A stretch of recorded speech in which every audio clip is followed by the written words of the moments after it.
Hola, ¿cómo están? Muy buenas noches, bienvenidos. Esto es Cierre de Edición. Gracias por estar con nosotros y acompañarnos durante media hora. Y como siempre es un placer. Hoy aclaro, con otra vestimenta, están de Sport. Carmela, ¿cómo estás?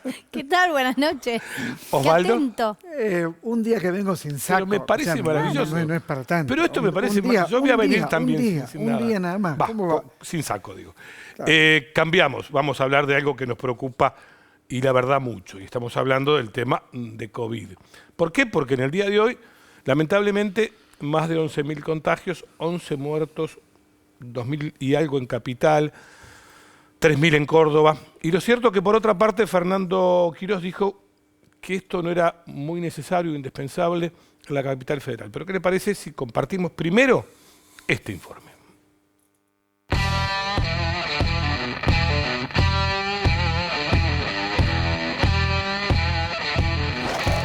Coronavirus en la República Argentina, la cifra más alta del mes de agosto. Y la atención depositada en el área metropolitana de Buenos Aires, la ciudad de Buenos Aires, el conurbano bonaerense, también las provincias de Tucumán y Córdoba, en donde los casos aumentan de manera acelerada. Cuando vos mirás en la ciudad de Buenos Aires, ¿quién es el que activamente no se quiere vacunar o está contemplativo? Y el valor es 5% de la población, es mínimo. Por eso creemos que generarle un esfuerzo a las a los empresarios, generarle una atención nueva a la sociedad para una medida que verdaderamente tiene mínimo impacto, no es apropiado. Ahora, no es apropiado en nuestras jurisdicciones, en otras puede serlo. Por eso nosotros lo dejamos, sobre todo para espectáculos masivos y para boliches bailables, donde está el pequeño grupo que todavía puede tener alguna contemplación, que son los adultos jóvenes, y sobre todo está el altísimo riesgo por el grado de aglomeramiento que tiene. El obstruccionismo actual contra pase sanitario es bastante acotado, parecido a la antivacuna. Creo que la tarea de hoy es esa, es llegar a esa gente y en los casos en los cuales no se puede llegar, hostilizarlos de algún modo, que es lo que se hizo en Europa con el pase sanitario. Hay un comunicado de diputados que objetan el pase sanitario, dicen que no hay ninguna validación científica a que eso genere o conlleve menor nivel de contagios. Más de 20 diputados firmaron ese comunicado rechazando el pase sanitario. La novedad es que son diputados de todos los bloques, Paulino, bueno, salvo el Frente de Todos, por supuesto, pero tenés del PRO, Gerardo Milman, Javier Milei, José Luis Espert, Carolina Píparo, Victoria Villarruel, bueno, son muchos los diputados. Bueno, primero es un gusto, un honor presentar al doctor Sergio Perrone. Sergio, ¿cómo estás? ¿Cómo te va? ¿Bien? ¿Todo Gracias bien? por la invitación. Hay una cosa que me queda, de acuerdo a lo que dijo Fernán Quirós, ¿no? Que tal vez no era indispensable, que esto se hacía porque en la ciudad se estaba cuidando mucho. Yo sé que hay un 90% de personas vacunadas en Capital Federal con una dosis y 80 y algo con 2 dosis. Pero los casos crecieron muchísimo. Muchísimo, y es el lugar donde más aceleradamente están creciendo. En Capital Federal es el lugar del país donde más aceleradamente se ha crecido en los últimos 2 meses. ¿Y por qué Quirós dice eso, maestro? Bueno, a mí que me perdone como colega, ¿sí? ¿Por qué Yo le eso? voy a contar una pequeña anécdota, nada más. Y tengo la documentación emitida por la ciudad, donde lo puede corroborar en cualquier momento. Es más, le puedo traer un toco así de papeles. A Quirós, no a mí, a Quirós. No, se lo puedo traer a cualquiera No, para Quirós, mostrárselo. Le hago así, usted pone el dedito y usted va a ver que las sumas no le dan.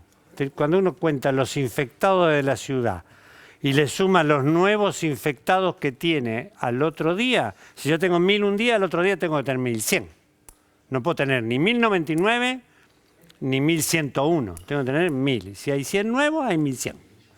Ahora, usted puede llegar a encontrar cualquier número. No le digo que diferencia es monstruosa, pero puede llegar a encontrar cualquier número. Para mí, que soy según los psicólogos, maniático obsesivo de muchas cosas, eso me molesta. Tanto es así que un día llamé al representante del que estaba a cargo de prensa del Ministerio de Salud de la Ciudad de Buenos Aires y lo llamé y le dije que tenía un notición, que lo tenía que largar porque era un notición para el mundo. ¿Y qué pasó? Que un día tenían 40 muertos y al día siguiente tenían 39. Sobre eso, te corto un minuto. Entonces, ¿qué le puedo creer aquí? Doctor. Lo mismo que a Tedros. Te corto un minuto. Hay una placa que vos presentaste. ¿La vemos? ¿Te parece? Sí. Dale. Sí, tenemos... Mire, ¿Qué si es usted, eso, Mire, Sergio? usted no puede ver demasiado porque hay un montón de rayitas Sí. ahí. Muchísimas. ¿sí? Son las 24 provincias y Capital Federal. ¿sí? Las de abajo son las 23 y la República Argentina que está ahí marcadita en el medio. Y la de arriba, la amarilla, que ve, eso es la evolución quincenal de las infecciones por 100.000 habitantes en la ciudad autónoma de Buenos Aires. Es una locura. Todas están por 100.000 para tratar de unificar el grupo poblacional y usted ve cómo progresan. Y lo que me preocupa más que nada es que si usted ve las de abajo se han como aplanado. O sea, parece ser, le digo que parece ser, porque hay que buscar siempre el efecto más tardío de esto, que las provincias tienen mejor controlada la situación. Pero la ciudad no la ha logrado controlar porque está siempre ascendiendo, está siempre subiendo. Es Por lo tanto, constante. si lo minimiza es un tema político. Si no, ¿por qué lo va a minimizar? Mire, en la ciencia en estos últimos 2 años se ha metido mucho la política y la economía. ¿sí? La economía, las industrias y la política. Y creo que le han hecho bastante mal a la ciencia y colateralmente a la población. Sergio, yo tengo que hace 10 días en Capital había 500 casos. Sí. Hoy hay 2.241. Sí, la aceleración es tremenda. Y es la que se ve con la Omicron y con la Delta, la que se ha visto con la Omicron y con la Delta.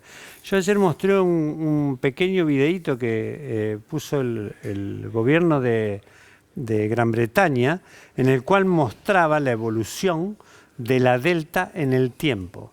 ¿sí? Y cuando aparece la Omicron, cómo evolucionó la Omicron. Se lo podría graficar con los dedos, no sé si lo va a entender, pero si uno tiene Pero aquí ordenadas y todavía no abscisas. circula, ¿o sí? ¿Qué? ¿La Omicron circula Sí. actualmente? Mire, Sí. yo creo que está circulando, y no es lo que está circulando aquí, está circulando en todos lados. Sí. No, es muy difícil. En Europa sí, pero aquí Mire, no la lo conducta, tengo claro. la conducta que uno tiene que tomar cuando aparece una cosa de estas, ¿sí? Cuando aparece una infección, lo primero que hay que hacer es aislar el lugar. Esto es como un incendio. Cuando usted tiene un fuego que aparece en un lugar, lo primero que tiene que hacer es aislarlo. Y si se le escapó una chispita y cayó en otro lado, tiene que salir a aislar el otro lado. Exacto. ¿Qué había que haber hecho con la Omicron? A mí, Teodorito, que me perdone, Teodorito le digo al muchacho de la OMS que ya tiene una denuncia internacional grave, ya le metieron una denuncia internacional grave. Lo primero que tenía que haber hecho es aislar al foco. ¿Qué tenía que haber hecho? Cerrar China. Tenía que haber cerrado China. Y apenas detectaba un caso fuera de China, decir, muchachos, cerremos la frontera 3 o 4 días, veamos dónde aparece una llamita, la cerramos y este asunto se acaba. No lo hicieron. No lo hicieron con la primera, no lo volvieron a hacer con la Delta, porque la detectaron y no lo hicieron. Y ahora le sucedió lo mismo. La detectan en Sudáfrica al Omicron, tenía que haber dicho, muchachos, esto ya está fuera. Porque si yo la detecto acá en Sudáfrica, hoy en día los aviones salen cada 2 minutos, ya está en el exterior. Cerremos la frontera. Yo lo siento, vivo, porque el que tiene que cruzar la fronterita. La cierra 3 o 4 días, detecta el foco, congela los focos y esto no crece. Sergio, vamos a ver en pantalla una línea de lo que vos estabas hablando. Ahí la tiene, Casos, mire, esto ¿está? es Londres, los casos en Londres de la variante Delta y la Omicron. La que está viendo ahí es la Delta, ¿sí? Y mire la Omicron. La Omicron es la roja. ¡Epa! ¿Sí? Si lo puede repetir el videíto, lo va a ver claramente. ¿sí? La celestita, esa que ve ahí, es la Delta. ¿sí? ¿Cómo va evolucionando con el tiempo? 4.000 casos, O sea que la otra 3.000 casos. es mucho Sí, más quiero- contagiosa. Sí, fíjese la Es como un velocidad, claro, la es- velocidad con que se dispara. Por eso, mucho Te más quiero contagiosa. contar una cosa que sé que está pasando. Hay mucha gente en Capital Federal que no tiene obra social. ¿De acuerdo? No se le está haciendo el seguimiento. Si da COVID, esa gente ha llamado 10, 8, 15 veces, 7, 8 días, nadie le contestó. Yo creo que se desacostumbraron. Antes les puedo asegurar que llamaran, pero creo que se desacostumbraron. ¿Vieron? Los números bajaron muchísimo. La realidad es que la vacunación, toda la vacunación ha hecho que en el país bajaran los números muchísimo. Hemos estado casi al borde de no tener casos. Y ahora, ni hablar. Y esto explotó en 2 minutos. Tenemos una ventaja, aparentemente, y digo bien, claro, aparentemente no es tan mortal. Perfecto. Repito una cosa, aparentemente. ¿Lo Y dejamos le digo ahí? por qué, claramente. Porque si se infectan muchos, tantos, Claro. el sistema de salud se satura. Y si se satura el sistema de salud, no hace falta que mate el bichito. Van a matar otras cosas. A todas otras cosas. Sergio, fuiste muy amable como siempre, preciso y claro. Es increíble, pero es así. Vamos a cambiar de tema, ¿les parece? Porque tenemos que hablar de bienes personales y acá creo que hubo un espacio en el que alguien se durmió, que bajó a la Cámara, me refiero, Juntos por el Cambio, 125 no dio quórum, bajó Frente de Todos, 126 dio quórum. Modificaciones. Algunas estamos hablando de que se dice que de 2 millones va a pasar a 6 millones el mínimo, no imponible, es así. Y por otra parte, más de 131.000 personas que se van a beneficiar. Pero, ¿qué les parece si juntos todos vemos este informe?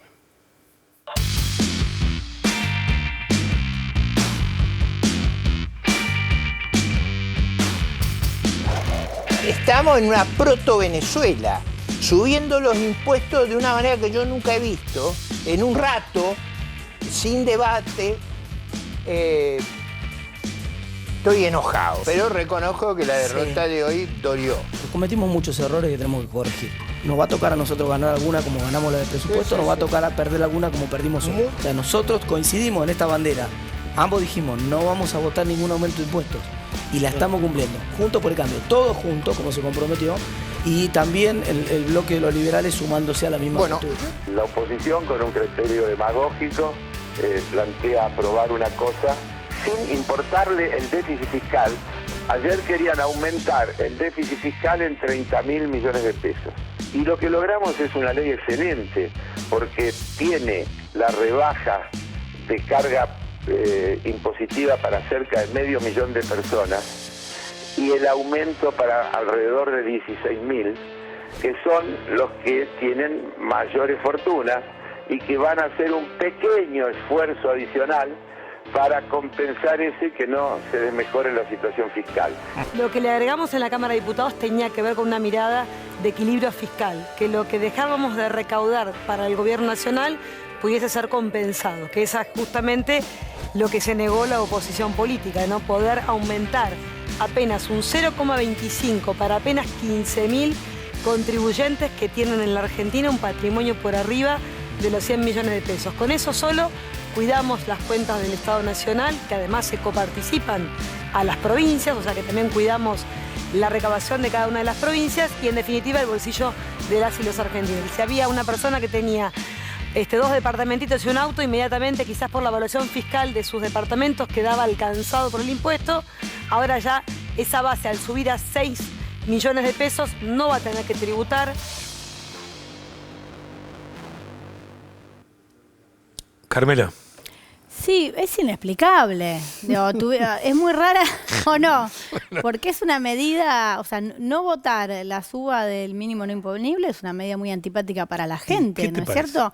Con lo que yo entiendo es la excusa de que no quieren aumentar impuestos para una.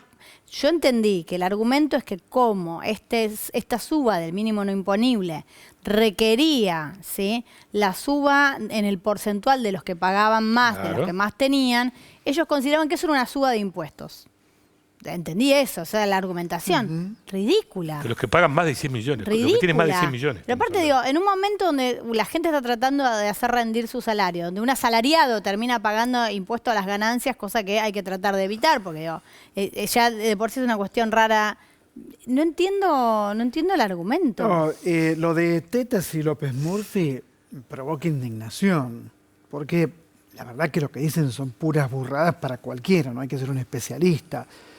Y lo otro que es impresionante es cómo cuidan a los ricos, cómo se preocupan porque por favor que les siga sobrando mucho, pero mucho dinero y que los humildes o los pobres sean cada vez más pobres, ¿no? Pero Es increíble. Yo lo contaba el otro día, ¿no? En la Ciudad de Buenos Aires se creó un impuesto nuevo. ¿Uno? El impuesto a las tarjetas de crédito. Bueno, Sí.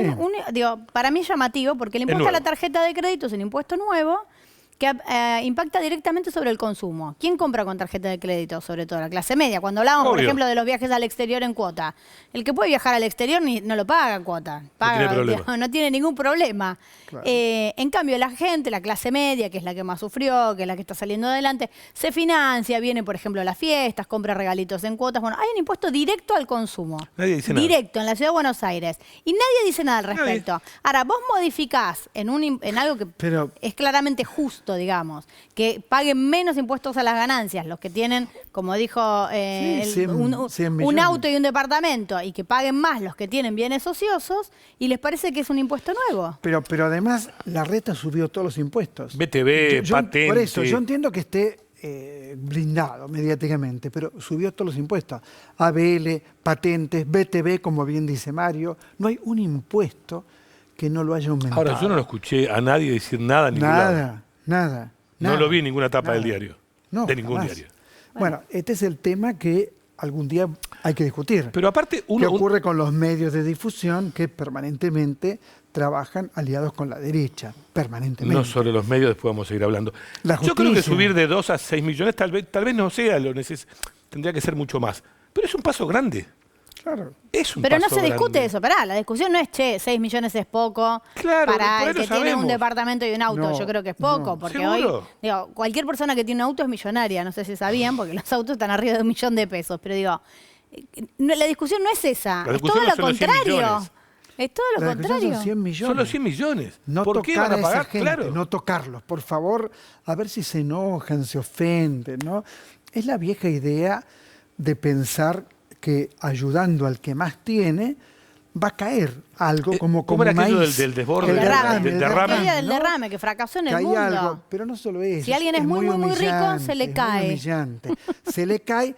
Es tan humillante que en lugar de hablar de derechos se le cae y entonces el de abajo que está esperando con las manitas abiertas. Osvaldo, es tan humillante como decir que si hace frío te tenés que sentar al lado de la estufa o ponerte un saco.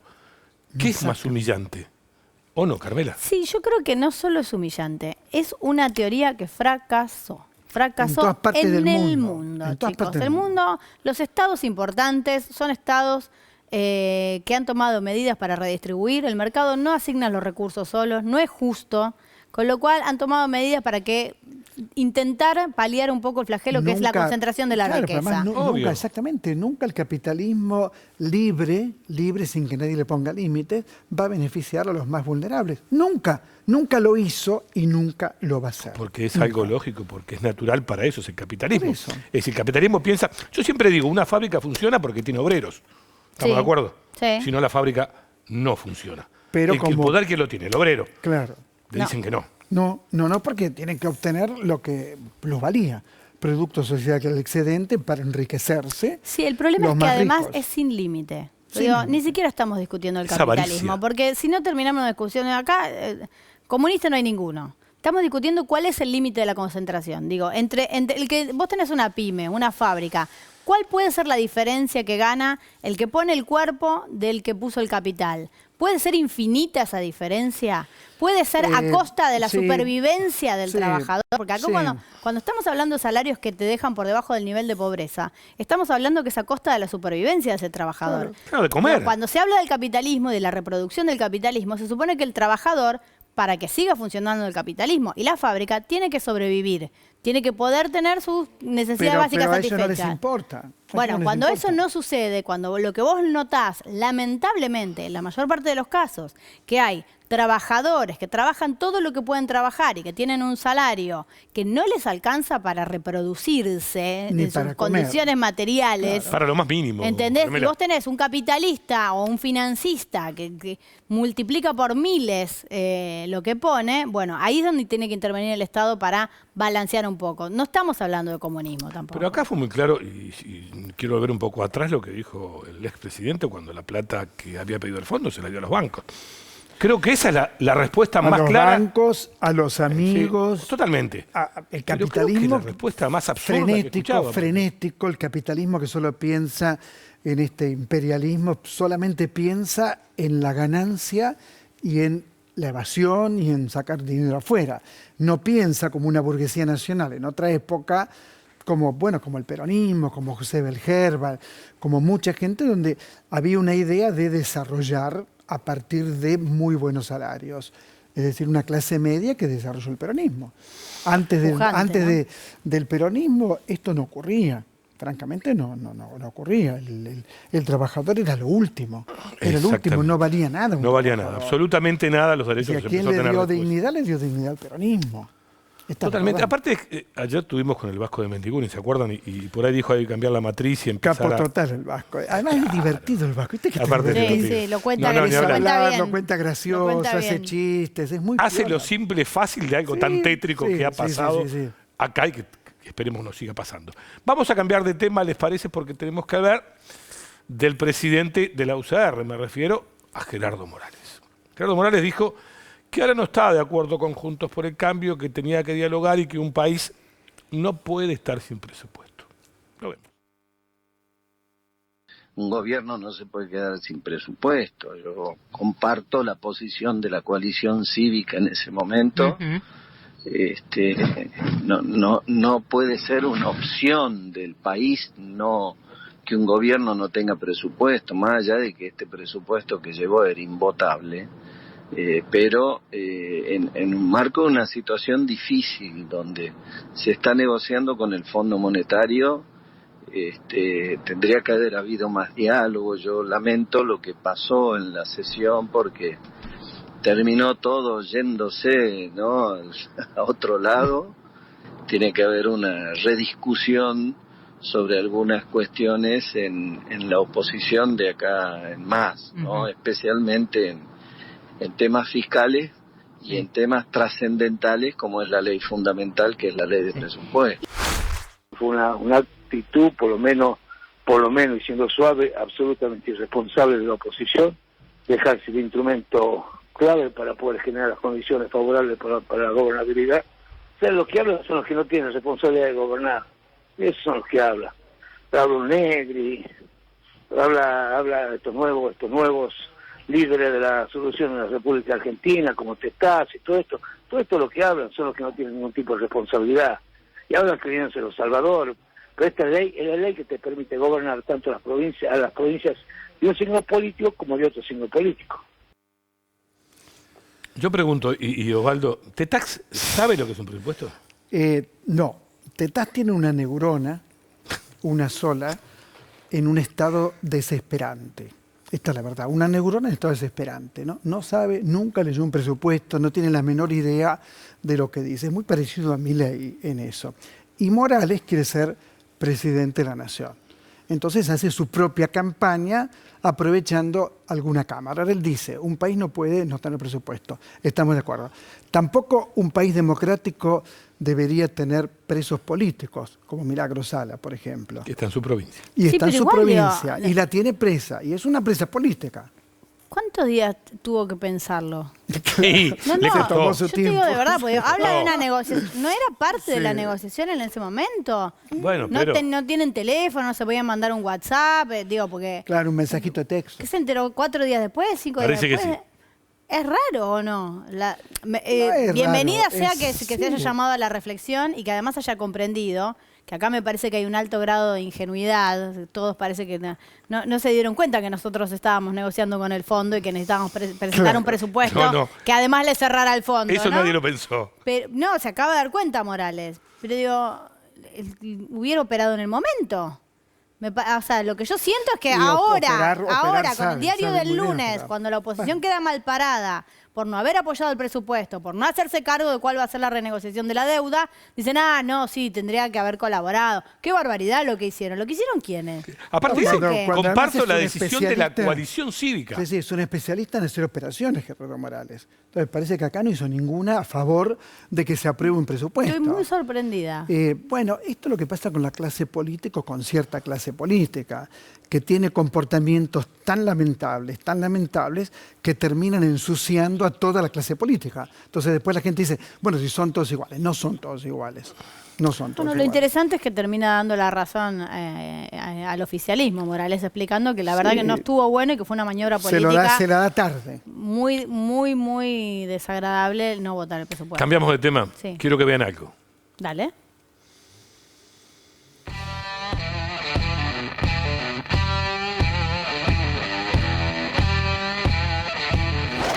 desde Kirchner. Ayer la Cámara de Casación determinó que no hubo una asociación ilícita enquistada en el gobierno de Mauricio Macri, probablemente encabezada por Mauricio Macri, que estuviera dedicada al espionaje ilegal con el objetivo de influir en la situación económica, política y social de la Argentina. Y que el espionaje ilegal fue obra de 4 lúmpenes de la inteligencia que actuaron por su cuenta. Bien, vamos a lo de hoy.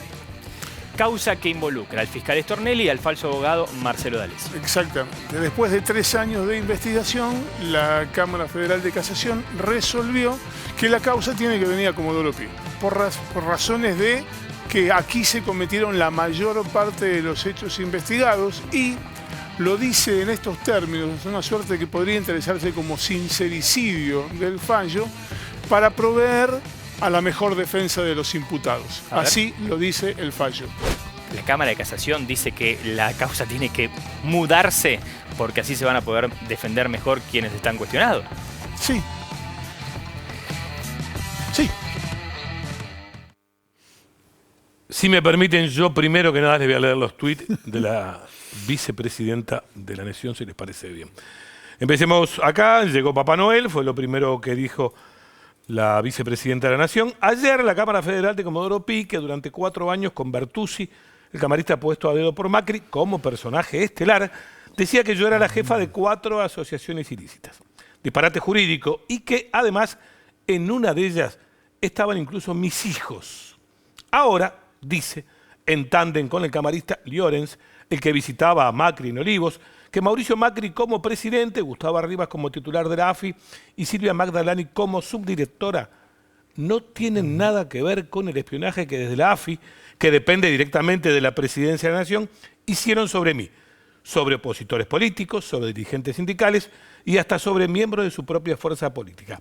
O sea que, y seguimos, los agentes de inteligencia de la AFI utilizaron recursos y logística del organismo para espiar todos y cada uno de los objetivos que solo le interesaban al mismísimo Mauricio Macri. Pero él, su amigo Arribas y su socia Magdalani no sabían nada y no tienen nada que ver. Anda, dice la vicepresidenta, regalito de Navidad de 2 jueces de la Cámara Federal de Comodoro Pi para Macri y su pandilla. Dice mamita. No hay que agregar Así ni termina. una, Yo digo, ¿y no línea. queremos cambiar la justicia? Pregunto. No hay que agregar ni una línea. Lo que dice Cristina es perfecto, es exactamente como lo dice ella. Es una justicia que no existe en la Argentina. ¿Por qué? Porque trabaja para las clases dominantes y en este caso trabaja específicamente para el macrismo. Una vergüenza. Regalo de Navidad. Macri contento y en Comodoro Pi, ¿cómo lo van a tratar? Hola querido, ¿cómo estás? ¿La pasaste mal en estos días? Sentate. ¿Cómo te van a tratar de espía a vos? ¿Cómo pueden hacer eso con vos? Triste, solitario y final. Maestra. Carmela. No, bueno, contribuye al desprestigio. A mí lo que más me duele, no solo independientemente de la condena o no que reciba Mauricio Macri, es el desamparo que tiene la sociedad y cómo las mismas cortes van perdiendo su prestigio y su credibilidad. Y la verdad que necesitábamos una justicia confiable.